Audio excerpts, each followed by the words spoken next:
Well, hello and welcome to another Faith, Philosophy and Life with me, Mr. Shelton. It's great to see you and I hope that you are doing well. Really big question today. Should we always forgive? I mean, is that acceptable to do? Or are we just taken for being a little bit gullible? Have a think about that while you grab your pen and paper, because here's our cheesy intro music.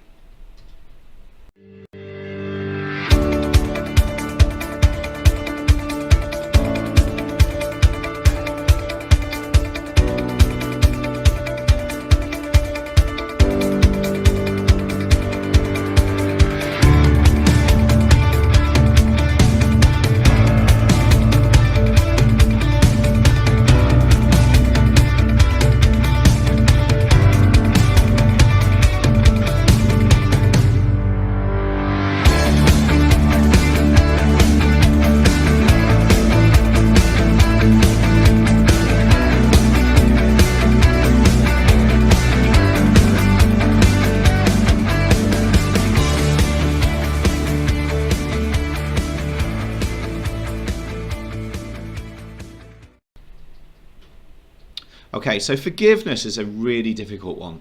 I'm sure in our lives we've all had to forgive other people. Maybe we've been told to, and we do it begrudgingly and say, I'm really sorry, I accept your apology. And, you know, we're obviously not massively happy about it. But what about when it's about murder? What about when it's something really, really, really hard that we have been really, really hurt through? And today we're going to explore how Christian belief about forgiveness is important in difficult times. So make sure you've got the title written down and the date. It's going to be good if you can give at least 2 Christian teachings about forgiveness and explain an example of who's chosen to forgive.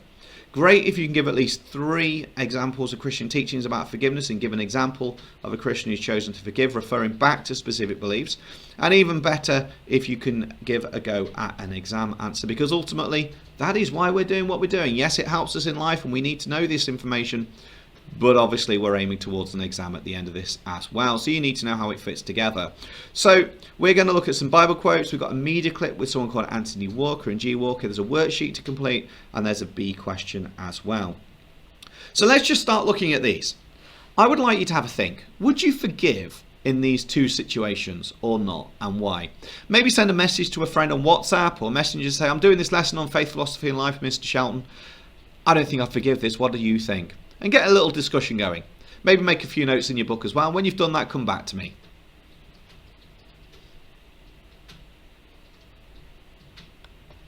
Okay, so with that done, we're going to get into a really quite detailed bit on forgiveness now. Christians think they need to forgive because Jesus has forgiven them, even when it's really, really hard to do. And this is a situation that I pray that I'm never going to be involved with. This is a woman called G. Walker whose son was killed a number of years ago in Liverpool. There's a description in the description below. There's a worksheet which I'd like you to access, because that goes along with this video clip from the BBC. So I'd like you to watch this now, answer the questions that are on the worksheet and think, would you have forgiven? Do you agree with her? Because this is a really good case study that you can use. So let's watch this together.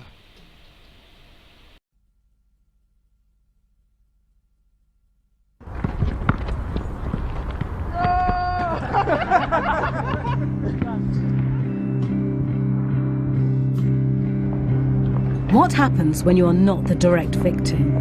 Can you, should you forgive a crime committed towards someone you love? He went to the park. I passed him on the way, so I just beeped and waved. So that would have been the last time I would have seen him alive. They got racially abused at the bus stop while they were waiting, and they walked away to get to the next bus stop to get away from the confrontation. 2 boys drove ahead of them and waited for them in the park. And then they attacked Anthony with an ice axe, and he didn't make it. The family of the murdered teenager, Anthony Walker, has made an emotional appeal for help in catching his killer. This has been a difficult day here in Huyton for the local community. Anthony Walker was killed with an axe last Friday night. Police say the murder was racially motivated. I need to find out. Everyone sat here needs to find out who did this to my little brother, my 18-year-old brother. They didn't go into detail, they told us that Anthony had been killed. All I remember at that time is just falling to the floor and I was crying.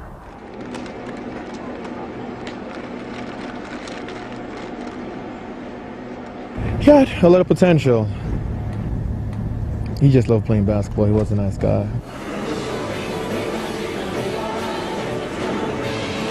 Kids love him. He took time out for them. And you know, his passion was basketball. He teach them basketball. He likes to rap, he likes to dance. So we teach kids all those things. Whenever I talk about him, it brings a smile to my face, because when we were growing up, we were sort of the terrible two. So we used to do everything together. We could play football, but I was better. But he's just an ordinary guy who had that little something special. Detectives are questioning another 2 men arrested at Liverpool Airport last night. The 2 young men were immediately arrested on suspicion of murder. When I found out what happened, and then I found out who actually did it, I'd known them since school. One of the boys, in fact, I'd known since from nursery all the way up until year 7. I've known him for a long time, and for me, because we were at the same school, same area, I'm thinking, have we missed something? Is there something that we've missed? I seen those children grow up together. I saw them in the playground and sports day playing together. Yeah, what they did, I don't condone what they did. It's terribly wrong. But I expect the law to work for me. It's not up to me to take revenge. This evening, his sister Dominique came to look at the tributes. I've been here and back all day, so I just want to say thank you to everybody from the family. It's helped us a lot. There's a lot of support from the community, a lot of support from everybody. I was approached by a reporter, and he asked me if I could find it in my heart to forgive the killers of Anthony, knowing that I'm obviously a woman of God, a woman of faith. And I stopped for a second, and I was just like, I obviously had to think, but it wasn't, for me it probably seemed like a lifetime that I had to think, but it must have been less than a few seconds. And I said to him, I says, the Bible taught us that, and Jesus said 70 times 7 we must forgive, and that's what we must do. And then the whole place went quiet, because everyone else was just looking at me as if to say, oh my gosh, did she realise what she just said? Mum didn't speak for about a week after Anthony died. She didn't say much. She was just wrapped up in grief. And then when she come home, she just come over to me and give me a hug, and she was just like, she started speaking. It was like, you know, it's sort of just a catalyst of, you know, it must have started something. Forgive those who sin against you as we forgive. We expect to be forgiven. That's why I chose to forgive. When you lose someone that you love, it hurts so much, and the pain is constant. The way I portray it, it's like having a bag or a suitcase, and you're packing anger, you're packing bitterness, resentment, revenge, and all the things that goes with unforgiveness. And I believe it's heavy weight. So I think if you offload the anger, offload the bitterness, offload the anger, and all the things that goes into planning the revenge and carried it through, that's too much. And losing my Anthony, that is a big weight to carry. And taking on those, too much for me. It would have been too much. So I chose that I do not wish to take on that. And it does help the healing process. It does help. If you harbour unforgiveness and anger and bitterness, it makes you unwell, I'd say. It's not healthy. I wouldn't say it's healthy to do that. And I think with me, I lost my best friend, my brother, my little brother at that. And it was hard for me at first to understand what forgiveness was, but I'm telling you now, 2 years on, I know what it is. and I'm practicing every day, and it is an everyday thing. Okay, so what we need to do now is we need to have an understanding about why Christians forgive. To do this, I'd like you to make a mind map or a bullet point list, because I'm going to go through some information with you. There's going to be a number of Bible verses. The ones you particularly need to draw your attention to are Matthew 18:21-22 and Matthew 6:14-15. I know you're going to say, what are those? I don't know where I'm going to go through those with you.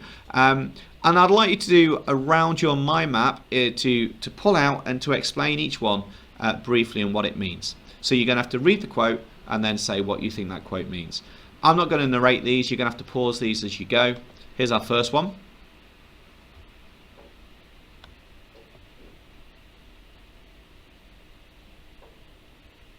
Our second one.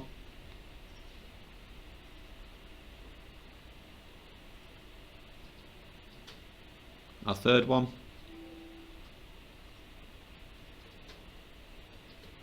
Our fourth one.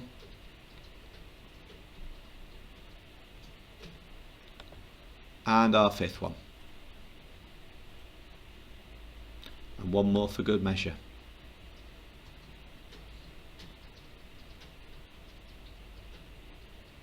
Okay, so with that information done, in the description below, I'm sure you've already seen that there is a link to a worksheet which I'd like you to access. There's quite a few questions on that. This is going to take you 20-25 minutes or so for you to do. So give that a go and then come back to me when you're done.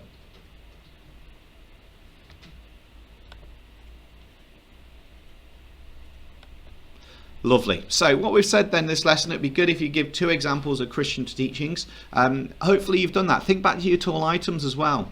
Turn the other cheek, eye for an eye, 7 times 70 you should forgive, treat others you like to be treated. All of those work really well for this sort of thing. Hopefully you could be able to come up with an example of someone who's chosen to forgive as well with G. Walker.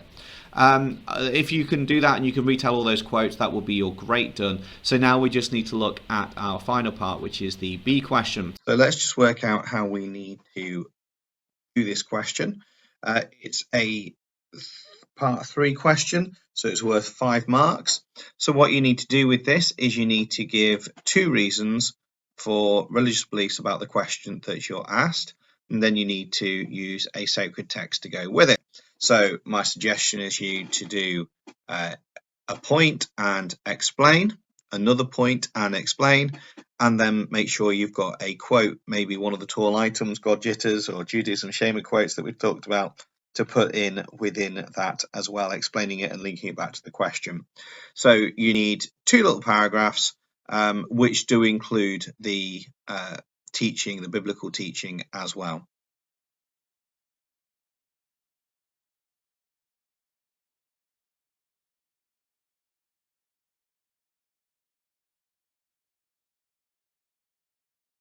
Okay, so let's just see how we will mark that. It's out of 5 marks, and so it is fairly straightforward to mark. What you need to do is you need to count up how many points you've got. You basically have 2 points, both of which are explained, with a quote in there as well.